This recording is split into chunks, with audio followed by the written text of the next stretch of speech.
各位街坊，遠洋天柱咧新增咗直達香港嘅巴士，位置咧就係遠洋天柱1期旁邊嘅公車站。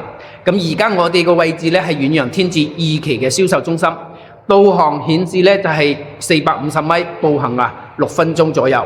咁一陣我哋咧就出發睇睇步行過去實際要幾多時間。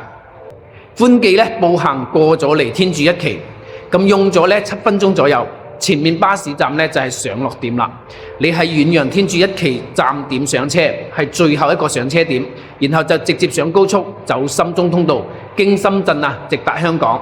而家咧暫時一日咧安排咗2班車啫，時間咧係朝早嘅7點45分同埋中午嘅13點45分。而家我哋睇到嘅呢個班次咧係中午13點45分嘅班次，到香港有荃灣、太子、觀塘、機場等等，一共咧有10到12個落車點嘅。